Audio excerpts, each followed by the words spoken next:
Don't you think it's time? Don't you think it's time? Welcome to DBL. That was country music legend Naomi Judd with her daughter Winona performing last month at the CMT Awards. I'm sure you heard Naomi Judd died on Saturday. She was just 76. Naomi was a 6-time Grammy winner. Her daughters Winona and Ashley issued a statement saying they lost their mom to the disease of mental illness. Naomi had been open about her struggles with depression and died a day before she was going to be inducted into the Country Music Hall of Fame. An emotional Ashley and Winona paid tribute to their mom. Let's take a look. Your esteem for her and your regard for her really penetrated her heart. And it was your affection for her that did keep her going in these last years. Yeah, sad news over the weekend, and I don't even want to say strange timing, being inducted into the Hall of Fame the day after. Maybe it had something to do with it. Maybe it did not, but you never know how people are feeling, especially in today's day and age. Yeah, I read it, and I just, we did that story last month, and I thought I was, like when you think you're reading something wrong? I'm like, well, no, we just did a story about her. And obviously this is a thing of appreciate every day, but I'm really glad that they talked about mental illness in our passing. Usually when people pass away, Erica, we highlight all the good stuff because that's what we want to do. But your struggle is really the story of your life. And dealing with mental illness, you're never going to cross the goal line and say, we did it, I'm good now.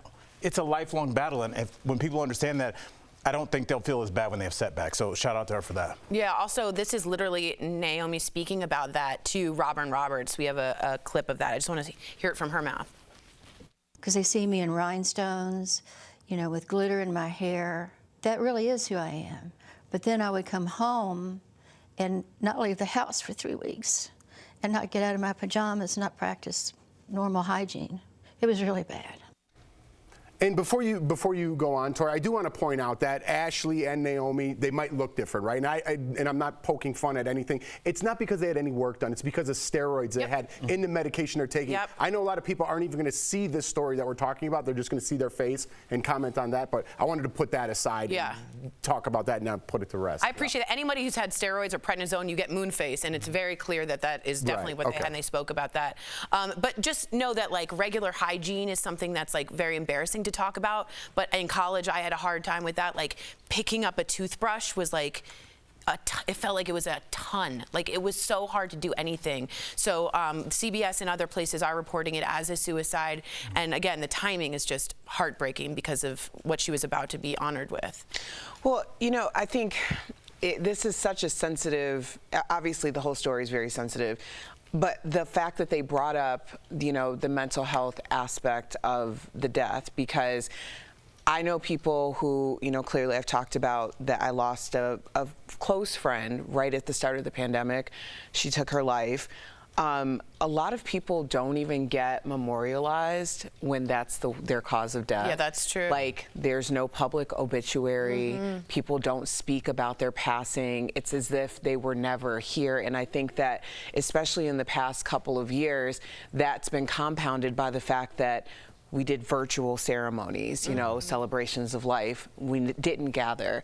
So there is this sense of a lack of closure, as if they're, it's I constantly have to say out loud in my own home, I know you were here.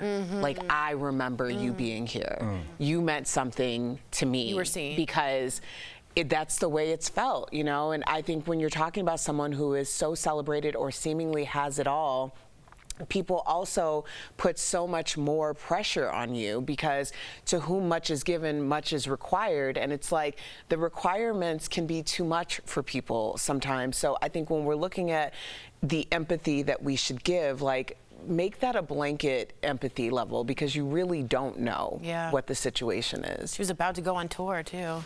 Absolutely. All right, guys, if you or someone is struggling with depression or other mental health issues, trust me, you are not alone. Take a look at the screen now. There are a ton of resources out there to help. And I think more than ever, you have to address it what it is. Everyone's going through something on different levels, right? Everyone. And it's very common, and there's no shame involved. And I think talking to somebody is the best way to kind of get through Jeff, that. would you believe somebody if they said everything's great? And then I wouldn't believe anybody that said that they weren't dealing with something. No. I think the pandemic has affected everybody, and we have to be honest about that. Yeah, and I think social media kind of magnifies that in some sort of way, That's a good right? point. Because you're like, wow, I never thought this about myself or felt like I could feel this way. So unfortunately, that's the way it is. But you are not alone for sure. Let's switch gears here because we're going to talk about Bill Murray. He is speaking out after his movie Being Mortal was shut down over a complaint of inappropriate behavior. So speaking on CNBC, Bill, who is 71, said he is working things out with a woman on set that he offended. Let's watch. I had a difference of opinion with a woman I'm working with. I did something I thought was funny, and it wasn't taken that way.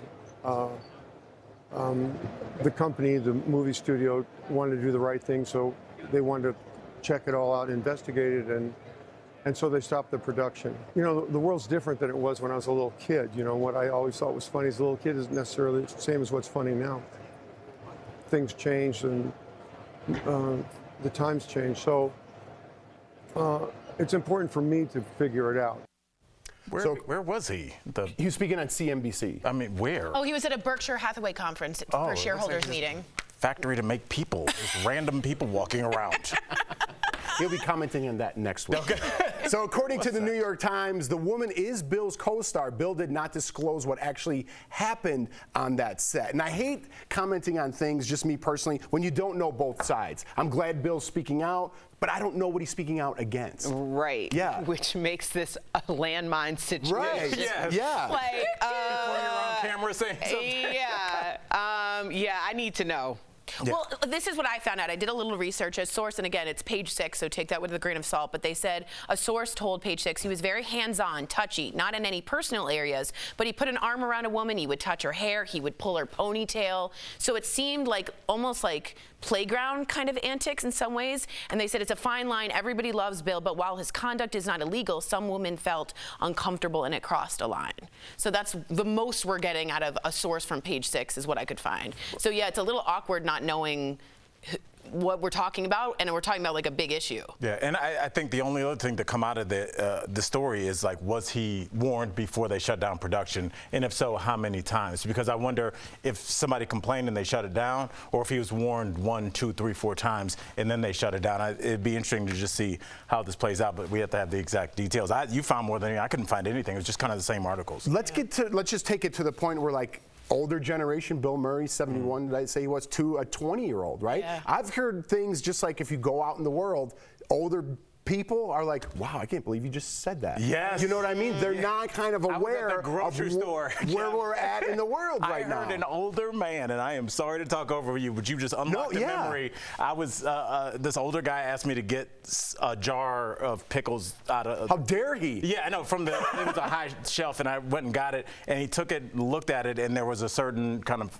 ethnic writing on there, and he just said like, oh, slur, that I didn't know, that it wasn't directed. It was just, it was so old, I didn't even know what race he was really talking about. I was like, oh, and it was all over some, some canned food. Yeah, it's just no filter. But it was just an 80-year-old man who just threw something down in the aisle and walked away. So I think you're right. I think when you look at younger people, they are much more careful with their words, and kind of older folks just let it go. So yeah. I saw it in real time. So I think maybe that might be something we're dealing with, but again, speculation. Right. It's not a good thing. All right. Blank. That's what it says on there. I read what's in the prompter. I have to take a picture of that, Jeff. We'll be right back. I think Garcelle Beauvais is going to be here. Yes. We don't know what else. We'll be right back. We'll be right back. Everyone take it easy. Closed captioning provided by Daily Blast Live is always timely, always focused, always ready, always on cue. This May, don't miss a day. DBL is all new every day.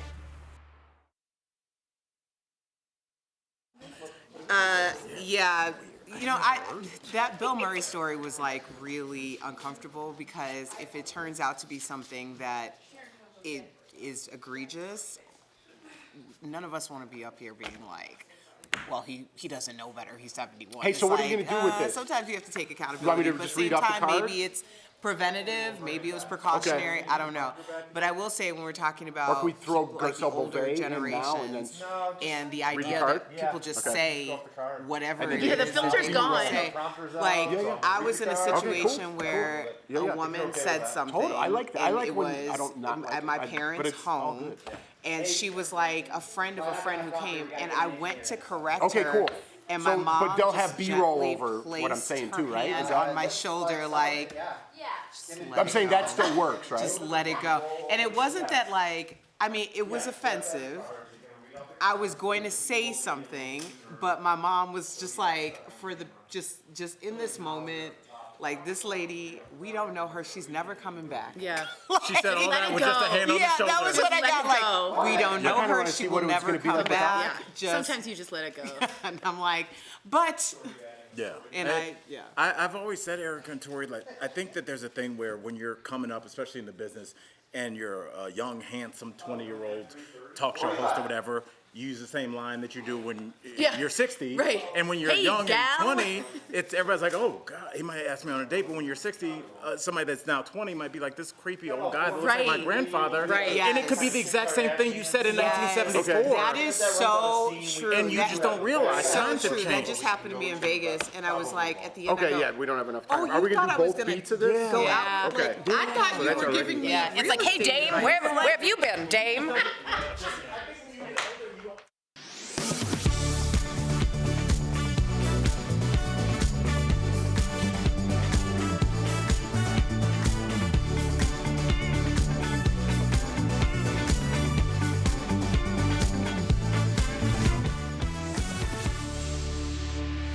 Welcome back, and shout out to our team behind the camera over here. Prompter's back up and working like that, like that. Well done. I love it. All right, let's get to it, guys. A lot of stars turned out for the White House Correspondents' Dinner that was held over the weekend, but maybe the most talked about, of course, you think of the White House, were Kim and Pete, who made their official red carpet debut as a couple. Kim wore this sleeveless silver Balenciaga gown, and Pete was in a black tux. Martha Stewart was also there and took a pic with the power couple. She posted this photo to Instagram.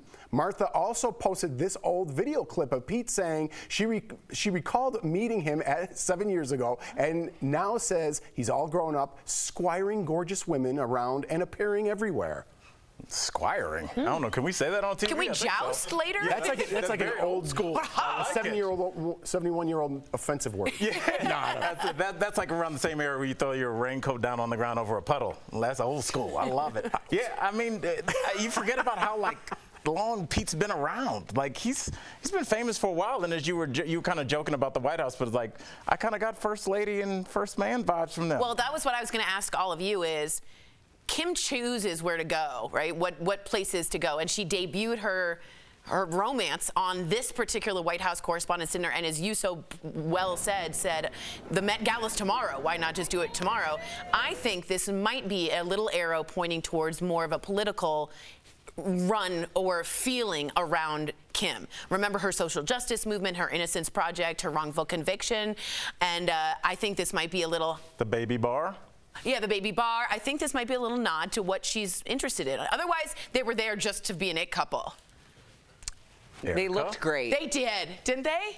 Yeah, they did. And he They had that looked neck great. tattoo with the names of, did you see that? Of her kids? Yeah, I thought that was interesting. We don't know if that's true, but the initials I just of saw that. I all read the her article. I kids. thought I'm not going to comment. But Erica, what do you think about the first lady sitch? I mean, or first man, excuse me. I think he. I don't know. first gentleman. I mean, honestly, Tori's far more into keeping up than I am, so I don't know what the hell she's talking about. But I'll just say this.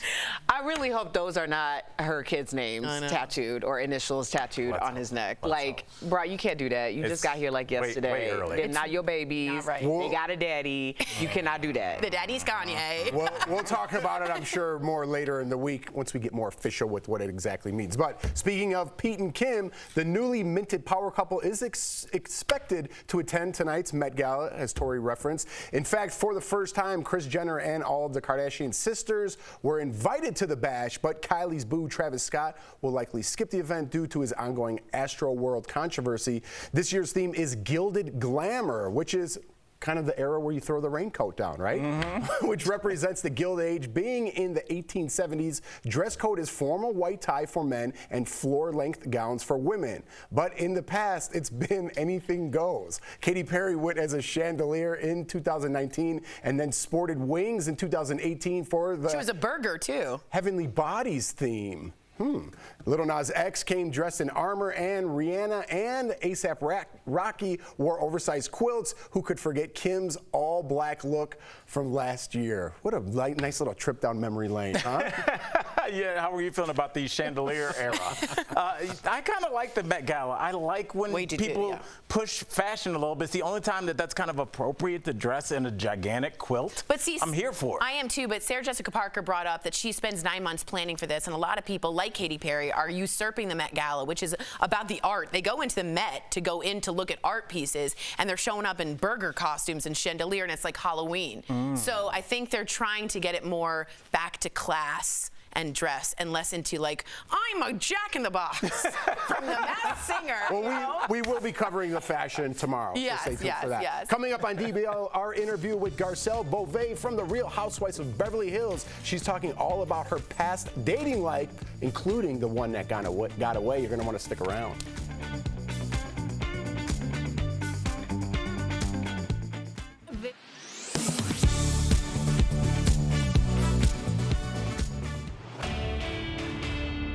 When stories trend online, misinformation is sure to follow. So we verify to make sure you get just the facts. Right now, the word endemic is getting a lot of attention after interviews with Dr. Fauci. We are certainly right now in this country out of the pandemic phase. Dr. Fauci later offered clarification, including the following to the Washington Post. Quote, "We're really in a transitional phase from a deceleration of the numbers into hopefully a more controlled phase and endemicity. And now everyone is talking about endemics. So let's verify. What is it and how is it different from pandemics? Our sources are the CDC and two top infectious disease doctors, Dr. Amish Adalja and Dr. William Schaffner. An endemic disease is one that's always around, that's always with the people. Once the pandemic recedes, and the virus is still in your community, smoldering along, making a small amount of infectious disease, that's when we call it an endemic. When it comes to SARS-CoV-2, the virus that causes COVID-19, it was always destined to become endemic because it's not a virus that can be eliminated or eradicated. Our experts say that there's no metric or cutoff per se that lets you know when you're in an endemic. The World Health Organization told Verify back in February it's when a disease is worldwide but at, quote, expected or normal levels. For example, Adalja says the flu is endemic because we've learned to live with it, although we have seasonal breakouts of the disease every year. What to me distinguishes a pandemic versus an endemic infectious disease is that you don't see health systems overwhelmed. As for the rest of the world, Dr. Fauci said in that PBS NewsHour interview, quote, "There's no doubt that this pandemic is still ongoing." With your Verify, I'm Evan Kozlov.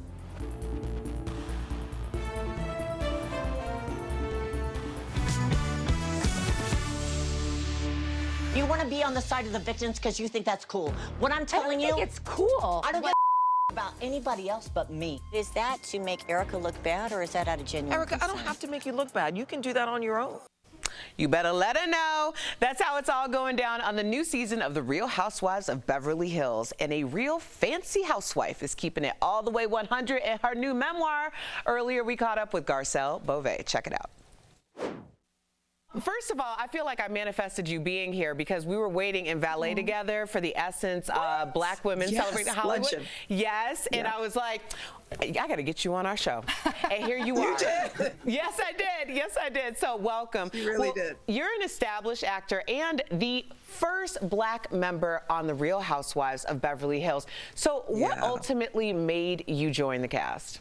It was really about timing. I really believe timing is everything. Right before Housewives came to me, the year before, I was traveling so much, doing different projects that weren't shot in LA.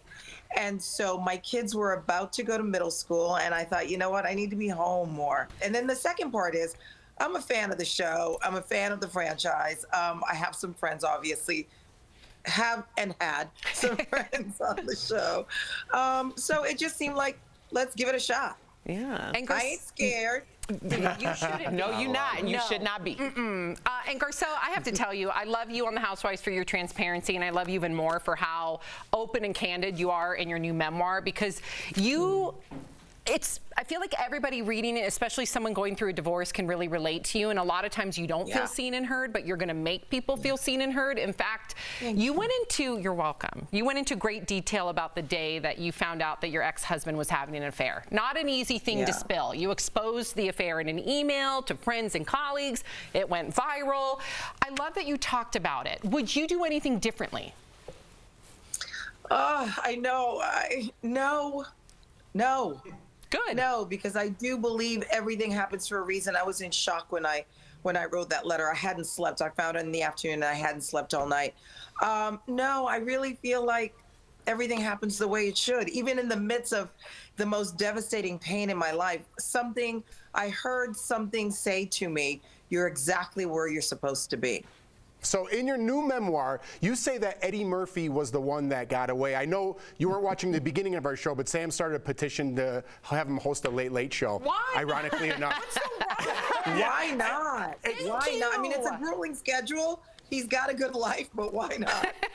All right, you and Sam could talk it out. But why do you feel like Eddie was the one that got away? That spot, if we're going to talk about it. Yeah, I mean, listen, I was young, and every young ingenue actress was vying for him on the set of Coming to America, and we hit it off, and we were friends for a while and dated off and on, and yeah, I was a little what do you say, in my feelings when I saw that he got married. Oh, honestly, that was a long time ago, guys.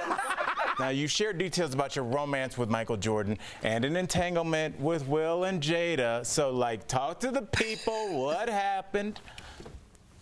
First of all, I sound like a hoe. That's an entanglement. That's real life. Those were different times in my life. You're in Hollywood, and you're single, and you're a young, girl, and he was hot on the top of his game, and we went out a couple of times, and I remember calling him once to figure out if we were going to have dinner or not. And I guess he was in his car, and his phone was on speakerphone. And I said, hey, and he goes, hi, how you doing? And I said, I'm good. And then I heard a child's voice from the back seat go, is that Miss Jada? Oh. And I was like, and I was like, well, I guess I'm not the real important one. So that was it. I exited. We don't have a ton of time, Sam, but Garcelle, I want to give you the floor. You said you want the late spot, so don't talk to us. Talk to the people. Why should you take that spot? Oh, my God. I would love that spot. First of all, I am a talk show host in my heart, in my blood. And it's about time that we have a Black woman in late night. Enough with the white guys.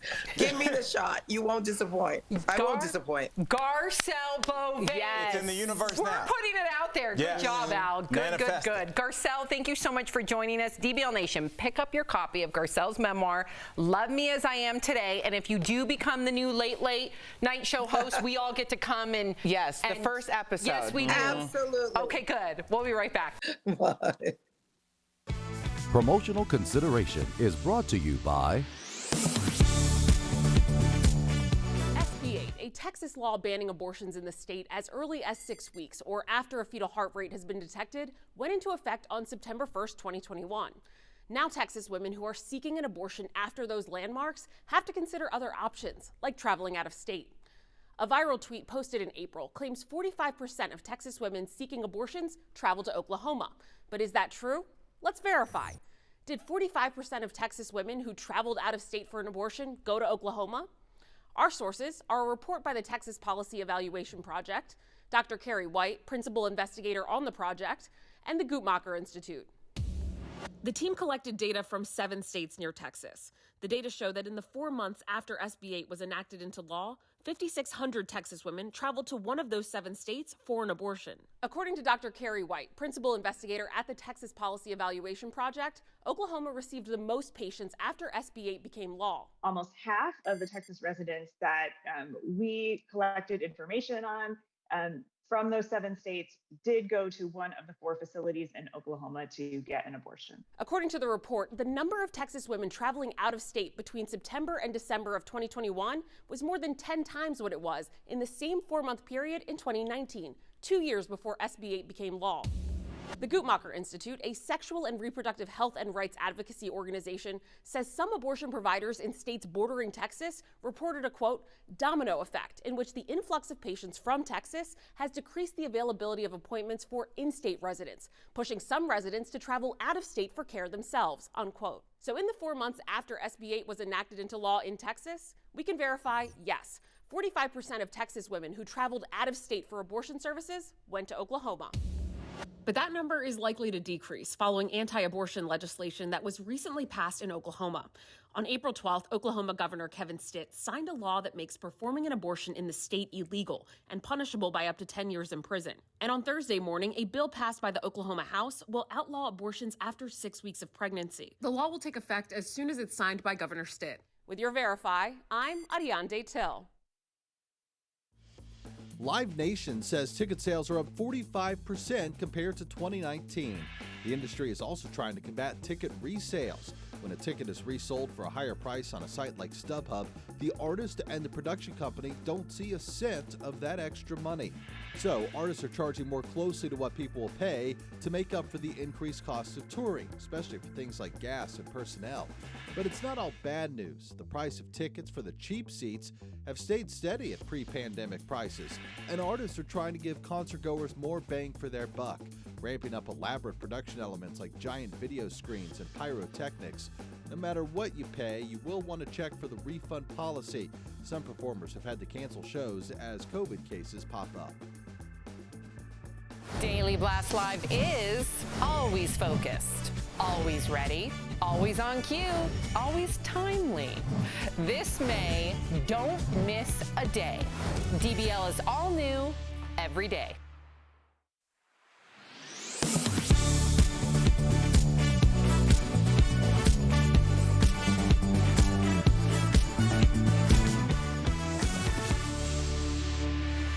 Welcome back to DBL. A lot of people writing in, Tori, about Naomi. Right? Yeah, Naomi. Robin on Twitter says she's been screaming through her songs for years and we could not save her from herself. Airbanez says that was really hard to watch. My heart goes out to her daughters. I love them all. And Sheila on Facebook says this: you never know what someone is going through. People need to be nicer and mental illness should be talked about. The stigma is still there. So sad. I'm glad we're on a daytime talk show openly discussing it about personal issues. That's how it should be discussed. Just open. Yeah, no matter how small it is, right? Maybe I can't relate exactly to how powerful it really is, but we've all experienced it on some level, even a small one. And talking about it, we talk about it openly on the show, and I think it might help if it's one person out there, right? But if you do need help, a lot of resources out there. We'll see you guys tomorrow, same time, same place.